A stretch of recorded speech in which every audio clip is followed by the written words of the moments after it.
विद्यार्थी मित्रांनो नमस्कार. काल आपण जो मराठीचा एक पाठ अभ्यासला भाग 1 आणि 2 वेगअवस्था, लेखक प्राचार्य शिवाजीराव भोसले. त्याच्या कृती आपण नंतर देणारच आहोत. आज आपण तुमच्या पाठ्यपुस्तकामधला जो व्याकरणाचा घटक अभ्यासणार आहोत तो आहे समास.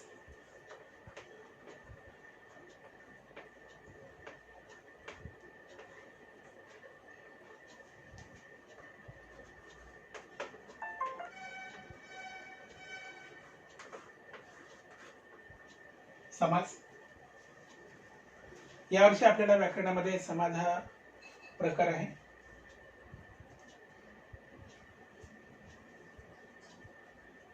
आपण दैनंदिन व्यवहारामध्ये बोलत असताना अनेक असे शब्द बोलतो की त्या प्रत्येक शब्दामध्ये एक किंवा दोन शब्द एकत्र झालेले असतात.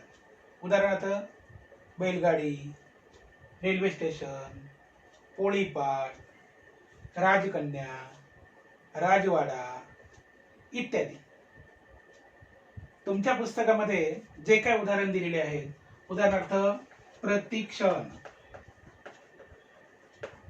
प्रतीक्षण, दुसरा आहे लंबोदर. आता हा एक शब्द आहे, पण या शब्दांमध्ये दोन वेगवेगळे शब्द आहेत. प्रतीक्षण म्हणजे प्रति एक आहे आणि क्षण आहे म्हणजे प्रत्येक क्षणाला. प्रतीक्षण म्हणजे काय? प्रत्येक क्षणाला.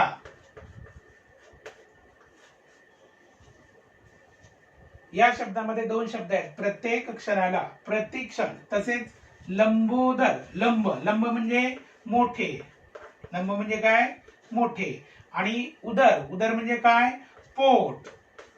काय आहे? पोट. मोठे पोट म्हणजे मोठे पोट ज्याचे आहे असा जो तो गणपती. पण त्यांच्यासाठी शब्द काय वापरलाय? लंबोदर. दोन किंवा दोन पेक्षा अधिक शब्द एकत्र करून जो शब्द तयार होतो त्याला म्हणतात सामासिक शब्द. काय म्हणतात त्याला? सामासिक शब्द. मग हा प्रतीक्षण आणि लंबोदर हे काय आहेत? सामासिक शब्द आहेत. काय आहेत? सामासिक शब्द आहेत. सामासिक शब्द आहेत. कोणते आहेत? सामासिक शब्द. असे अनेक आहेत. राजवाडा, महिलाश्रम, महिलाश्रम, राजकन्या,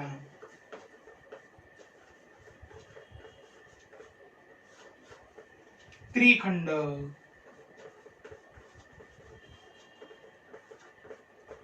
त्रिनेत्र, असे अनेक अनेक आहेत की ज्या शब्दांमध्ये दोन किंवा दोन पेक्षा अधिक शब्द एकत्र आलेले असतात. याला म्हणतात सामासिक शब्द. ओके, इथपर्यंत कळलंय सामासिक शब्द म्हणजे काय? आता हे जे सामासिक शब्द आहेत या प्रत्येक शब्दामध्ये जे काही दोन शब्द आहेत, कधीतरी पहिला शब्द महत्वाचा असतो किंवा दुसरा शब्द महत्वाचा असतो. केव्हा केव्हा दोन्ही शब्द महत्वाचे असतात, केव्हा केव्हा कोणतेच शब्द महत्वाचे नसतात. तिसऱ्याच कोणत्या तरी पदाचा आपल्याला उद्बोध होतो किंवा ते समजलं जातं किंवा समजावं लागतं आणि त्याच्यानुसार समासाचे चार प्रकार पडतात. किती प्रकार पडतात? चार प्रकार. तर ते चार प्रकार आपण अभ्यासणार आहोत. समासाचे चार प्रकार. समासाचे चार प्रकार.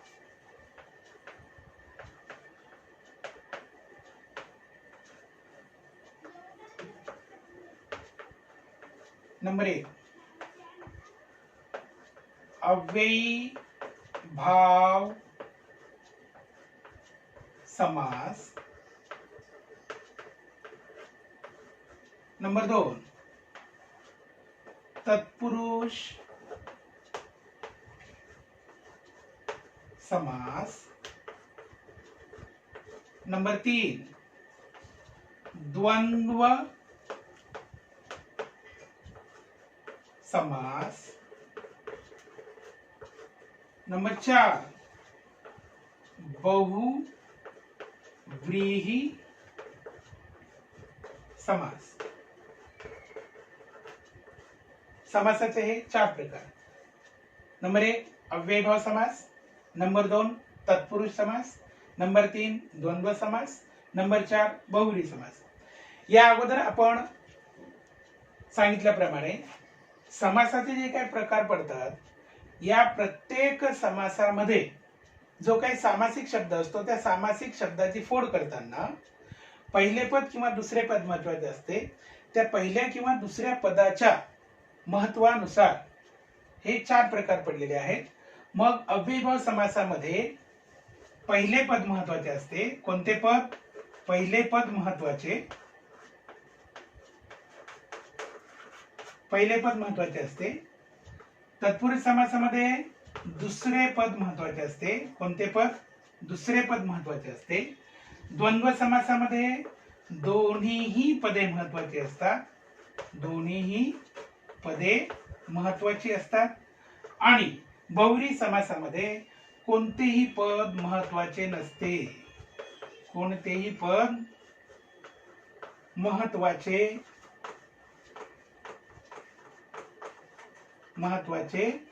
नसते.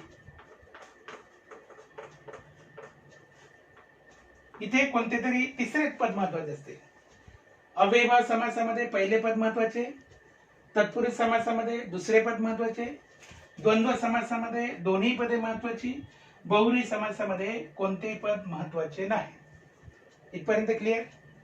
ओके. आता आपण पाहणार आहोत अव्ययीभाव समासाविषयी माहिती. अव्ययीभाव समासाची व्याख्या किंवा कोणत्याही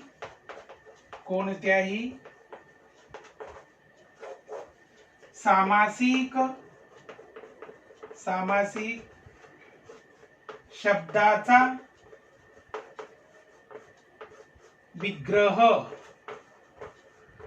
करणे म्हणजे काय? तो शब्द कोणत्या 2 शब्दांपासून बनलेला आहे हे सांगणे. विग्रह करताना पहिले पद महत्वाचे असते. कोणते? पहिले पद महत्वाचे असते.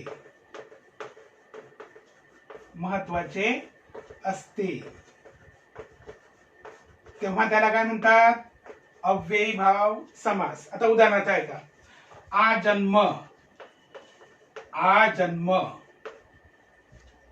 आजन्म. नंबर 2 प्रतिदिन. आजन्म हा सामासिक शब्द आहे. त्याचा विग्रह आहे जन्मापासून.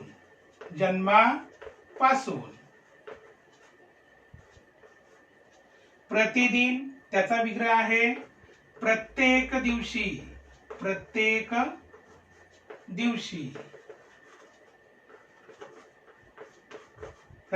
दिवशी. आता पहा, जर समजा मी असं म्हणालो पासून तो हुशार आहे. आपल्याला काही बोध होणार नाही किंवा कळणार नाही नक्की काय. पण मी असं म्हणालो जन्मापासून तो हुशार आहे, म्हणजे इथे आजन्म म्हणजे या आ मध्ये जन्मापासून, केव्हापासून? जन्मापासून. म्हणजे जन्म आणि पासून 2 घटक आहेत, 2 शब्द आहेत. या 2 शब्दामध्ये पहिला शब्द महत्वाचा आहे जन्म, म्हणून हा आहे अव्ययीभाव समास. आता मी असं म्हणालो दिवशी अभ्यास करा, पण मी असं म्हणालो प्रत्येक किंवा प्रतिदिन किंवा प्रत्येक दिवशी, म्हणजे प्रत्येक जेव्हा मी असं उच्चारतो तेव्हा आपल्याला कळतं की दररोज, नाही का? दररोज. असे अनेक शब्द आहेत, जसे आजन्म झाला, प्रतिदिन झाला, यथाशक्ती, शक्तीप्रमाणे. बरोबर? इथपर्यंत कळलंय? ओके. पुन्हा एकदा पहा. अव्ययीभाव समास पहिले पद महत्वाचे. कोणत्याही सामासिक शब्दाचा विग्रह करताना कोणतं पद महत्वाचं आहे? पहिले पद महत्वाचे आहे. बरोबर? पहिले पद महत्वाचे असते तेव्हा त्याला काय म्हणतात? अव्ययीभाव समास असे म्हणतात. उदाहरणार्थ आजन्म, जन्मापासून, प्रतिदिन, प्रत्येक दिवशी. मग असे अनेक आपण शब्द पाहिलेले. उदाहरणार्थ दररोज, रोज, दररोज, दररोज, प्रत्येक दिवशी, क्षणोक्षणी, प्रत्येक क्षणाला, गावोगाव, प्रत्येक गावी, रस्तोरस्ती, प्रत्येक रस्त्याला, गल्लोगल्ली, प्रत्येक गल्लीत, असे अनेक शब्द आहेत. पण जेव्हा आपण त्या शब्दाची फोड करतो, या शब्दाची फोड करतो, तेव्हा जे दोन वेगळे शब्द असतात आणि पहिला शब्द महत्वाचा असतो, तेव्हा त्याला म्हणतात अव्ययीभाव समास. ठीक आहे. या समासाला कोणतेही उपप्रकार नाही. या समासाला कोणताही उपप्रकार नाही. आता आपण वळणार आहोत समासाच्या दुसऱ्या प्रकाराकडे, ज्या प्रकाराचं नाव आहे तत्पुरुष समास. कोणता समास? तत्पुरुष समास. समासाचा दुसरा प्रकार आहे तत्पुरुष, तत्पुरुष समास. या समासाची व्याख्या आहे कोणत्याही सामासिक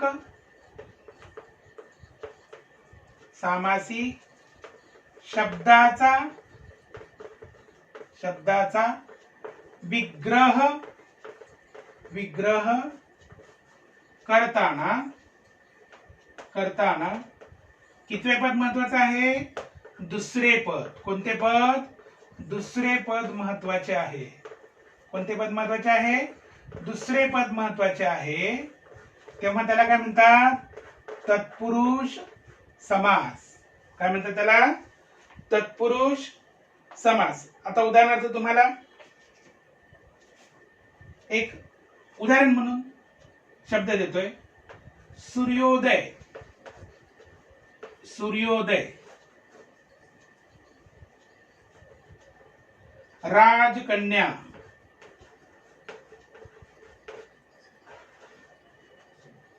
सूर्योदय. उदय, सूर्याचा उदय. सूर्याचा उदय. काय आहे? सूर्याचा उदय. सूर्योदय, सूर्याचा उदय. काय आहे सूर्याचा? उदय. सूर्याचा काय आहे? उदय. आता इथे सूर्यास्त असला तर काय होतो आहे? अस्त. इथे दुसरे पद महत्वाचं आहे. उदाहरणार्थ बघा, राजकन्या, राजाची कन्या. राजाची कन्या. राजकन्या, राजाची कन्या. कोणाची कन्या? काय आहे? राजाची कन्या. इथे दुसरे पद महत्वाचं आहे. सूर्य आणि उदय, राजा आणि कन्या.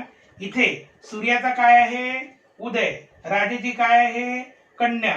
उदय आणि कन्या हे दुसरे पद महत्वाचे आहेत, म्हणून त्याला काय म्हणायचं? तत्पुरुष समास. त्याला काय म्हणायचं? तत्पुरुष समास.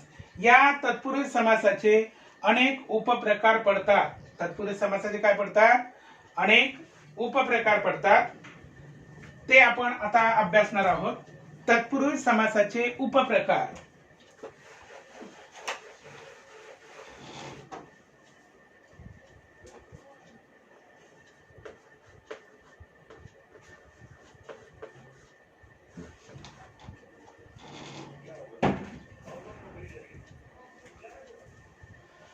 तत्पुरुष समासाचे उपप्रकार, त्याच्यामध्ये पहिला उपप्रकार आहे विभक्ती तत्पुरुष. विभक्ती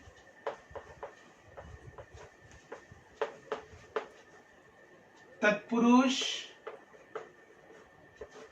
समास. आता ऐका, विभक्ती म्हणजे काय? एकंदरीत तुम्हाला जर विभक्ती माहित असतील तर, माहित नसतील तर तुम्हाला सांगतोय. हे तुम्हाला नंतर मी जेव्हा शब्द देणार आहे विग्रह करण्यासाठी, तेव्हा तुम्हाला कळेल. विभक्ती तत्पुरुष. त्याच्या अगोदर विभक्ती म्हणजे काय बघूया. विभक्ती ह्या 8 प्रकारच्या आहेत. विभक्ती 8 प्रकारच्या आहेत. एक वचन, अनेक वचन,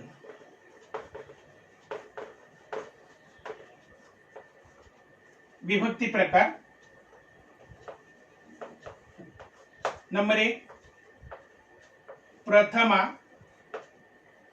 याला एक वचन प्रकार नाही, इथेही कुठल्याही प्रकारचं प्रत्यय नाही, प्रथमेला प्रत्यय कुठे नाही. नंबर 2 आहे द्वितीया. द्वितीया ह्याला प्रत्यय आहे स ला ते, अनेक वचन स ला ना ते. ओके.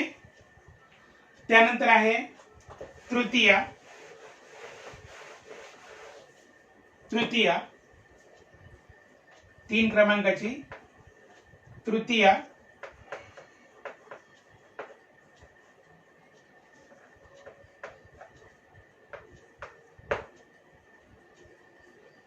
प्रत्यय ने ए शी, अनेक वचन ने ए ई शी. चतुर्थीला, चतुर्थीला स ला ते, अनेक वचन स ला ना ते. पंचमीला पंचमी,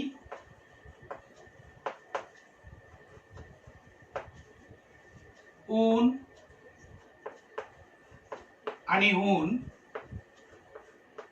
अनेक वचन ऊन आणि हून.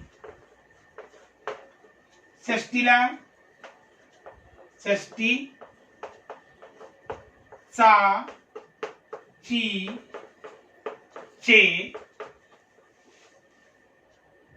अनेक वचन चा ची चे चा.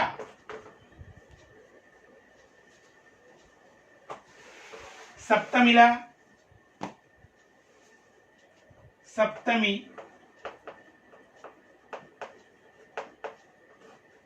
त ई आ, अनेक वचन त ई आ.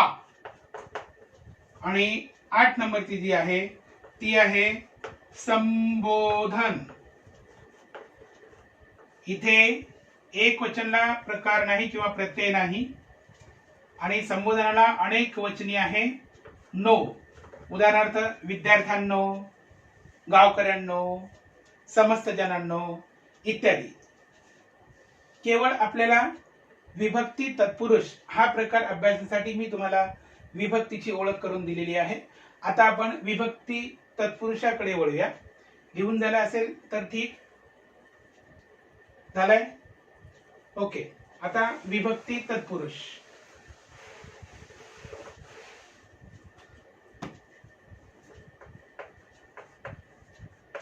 विभक्ती तत्पुरुष समास.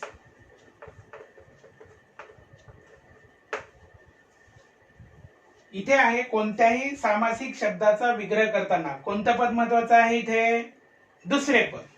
कोणतं पद महत्वाचं आहे? दुसरे पद. पण पण पहिल्या पदाला विभक्तीचा प्रत्यय लागलेला असतो. पहिले पद दुसरे पद जरी महत्वाचे असले तरी पदाला काय लागलेला असतो? विभक्तीचा प्रत्यय लागलेला असतो. विभक्ती प्रत्यय, विभक्तीचा प्रत्यय लागलेला असतो. आता हा विभक्तीचे प्रत्यय तुम्हाला दिलेले आहेत. प्रत्यय लागलेला असतो, असतो. प्रत्यय तुम्हाला दिलेले आहेत. यासाठीच की मी आता तुम्हाला उदाहरण देणार आहे, ते मी तुम्हाला सोडून दाखवतोय. मग बाकी जे काही शब्द आहेत ते तुम्हाला सहजपणे सोडवता येतील. सामासिक शब्द बघा. सामासिक शब्द त्याचा विग्रह, विग्रह आणि समासाचे नाव. परीक्षेमध्ये लिहिताना असे लिहिले तर जरा बरं होईल. सामासिक शब्द तुम्हाला विचारलेला आहे बघा, राजवाडा. काय विचारलेला आहे? राजवाडा. त्याचा विग्रह काय आहे? राजाचा. राजाचा वाडा. काय आहे? राजाचा वाडा. आता या शब्दाला आपण काय म्हटलं? विभक्ती तत्पुरुष समास. तत्पुरुष समासाची व्याख्या काय आहे? कोणत्याही सामासिक शब्दाचा विग्रह करताना कोणतं पद महत्वाचं आहे? दुसरं. मग आपण कोणतं पाहतो आहोत? तत्पुरुष समासाचा उपप्रकार विभक्ती. मग या विभक्ती तत्पुरुषाची व्याख्या काय? कोणत्याही सामासिक शब्दाचा विग्रह करताना कोणतं पद महत्वाचं आहे? दुसरे पद. पण त्या पदाला काय लागलेला असतो? विभक्तीचा प्रत्यय लागलेला असतो. आता आपण सामासिक शब्द आहे राजवाडा, त्याचा विग्रह केला राजाचा वाडा. मग बघा, एक राजा आणि वाडा, जो काही पहिला शब्द आहे त्याला कोणता प्रत्यय लागलेला आहे? चा. चा. आता या अगोदर जो मी तुम्हाला विभक्तीचा जो काही एक चार्ट बनवलेला दिला किंवा सांगितला, मग आता तुम्ही त्या चार्ट मध्ये बघू शकता की चा हा विभक्तीचा प्रत्यय कुठे आहे? षष्टी. बरोबर, कुठे आहे? षष्टी. मग कसं लिहायचं? षष्टी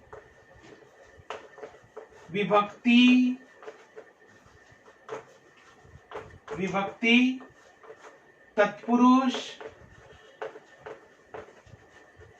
समास. आता दुसरा एक शब्द देतो मी, ऋणमुक्त. ऋणमुक्त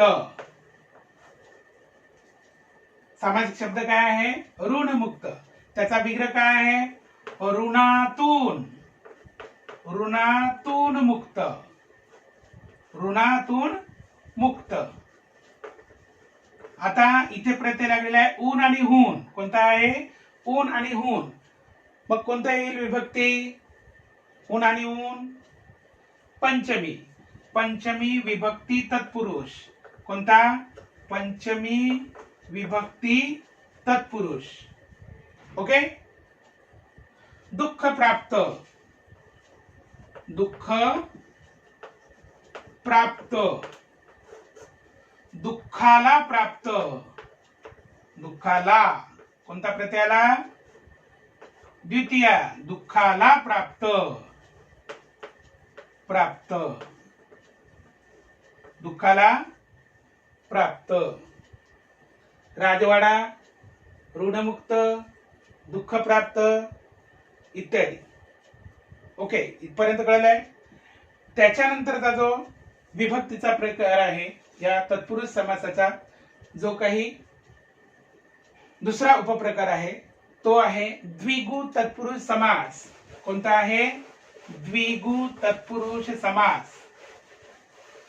द्विगु तत्पुरुष समास उपप्रकार आहे द्विगु तत्पुरुष समास. द्विगु तत्पुरुष समास.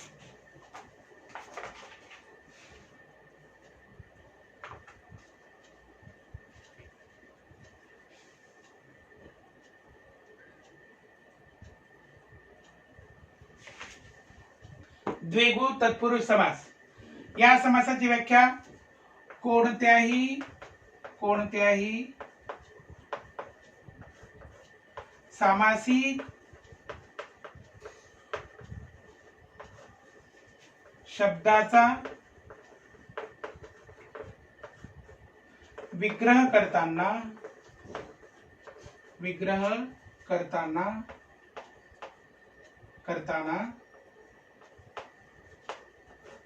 दुसरे कोणते? दुसरे पद महत्वाचे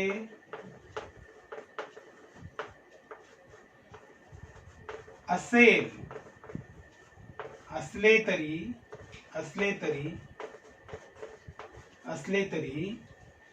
पहिले पद हे संख्यावाचक असते. काय असते?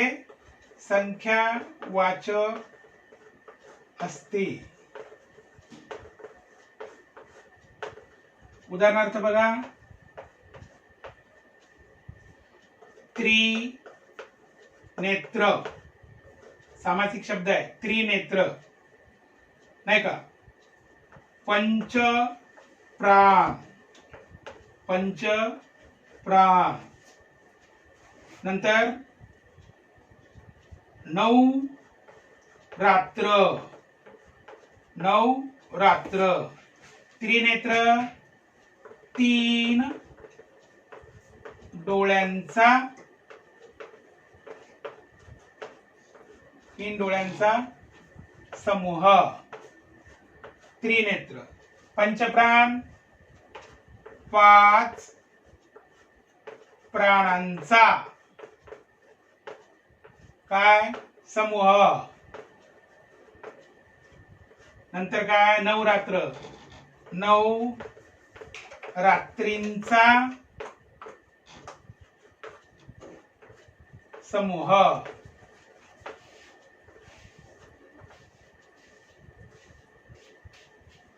अशा प्रकारे द्विगु तत्पुरुष समास कोणत्याही सामासिक शब्दाचा विग्रह करताना दुसरे पद महत्वाचे असले तरी पहिले पद काय असते संख्या. आता बघा 3 5 9 है ना, ह्या संख्या आहेत म्हणून पहिले पद काय असते हे संख्यावाचक असते आणि त्याला काय म्हणतात द्विगु तत्पुरुष समास.